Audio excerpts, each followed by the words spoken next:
కానీ ఆనాడు మాత్రం ఆ దత్త తండ్రి అక్క చెల్లెమ్మలను పేదవాళ్ళను అడ్డగోలుగా మోసం చేస్తే ఈ దత్తపుత్రుడు ప్రశ్నిస్తానన్న వ్యక్తి కనీసం ఏ ఒక్కరోజు ప్రశ్నించకపోగా కనీసం కేంద్ర ప్రభుత్వానికి ఒక లేఖ కూడా రాయలేదు.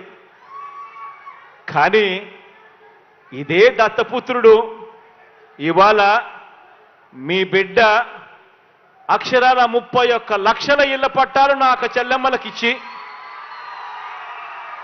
అందులో 22 లక్షల ఇల్లులు ఈరోజు మీ బిడ్డ కడతా ఉంటే అక్క చెల్లెమ్మల ముఖాలలో సంతోషాన్ని చూడడానికి ప్రయత్నం చేస్తూ ఉంటే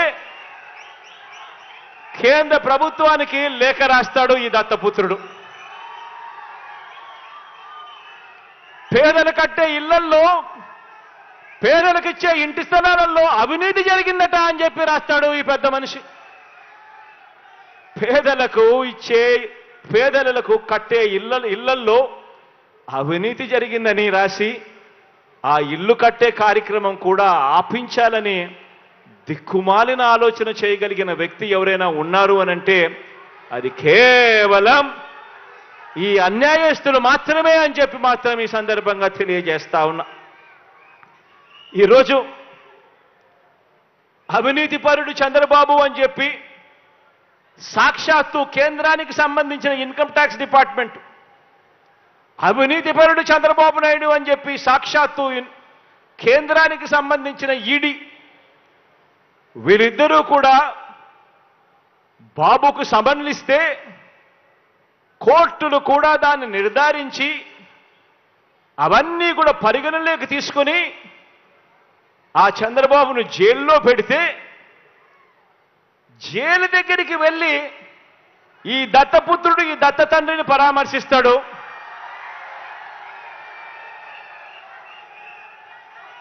పరామర్శించి ఇంత అవినీతిపరుడు ప్రపంచంలో ఎక్కడా లేకపోయినా కూడా ఈ పెద్ద మనిషి చాలా మంచోడని సర్టిఫికెట్ ఇస్తాడు. అక్కడేమో అవినీతి జరిగినా కూడా మాట్లాడాడు ఈ పెద్ద మనిషి. మన ప్రభుత్వం విషయానికి వచ్చేసరికి మాత్రం అవినీతి జరగకపోయినా కూడా అభాండాలు వేస్తా ఉన్నాడు ఈ పెద్ద మనిషి. ఆలోచన చేయమని అడుగుతా ఉన్నా. గతానికి ఇప్పటికీ మనుషులకు ఇప్పటికీ తేడా ఏమిటో గమనించమని అడుగుతా ఉన్నా.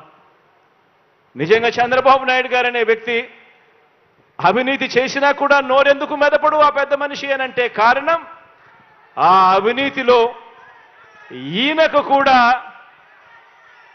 పార్ట్నర్ కాబట్టి ఎవడు నోరు మెదపడు, ఎవడు మాట్లాడడు, ఈనాడు అనే దినపత్రికలో ఎవడు చూపడు, ఆంధ్రజ్యోతి అనే టీవీలో ఎప్పుడు రాదు, టీవీ5 వాళ్ళు అసలు చెప్పరు, దత్తపుత్రుడు ప్రశ్నించడు.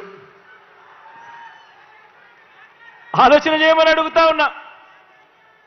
మరో విషయం కూడా మీ అందరికీ కూడా తెలియజేస్తా ఉన్నా.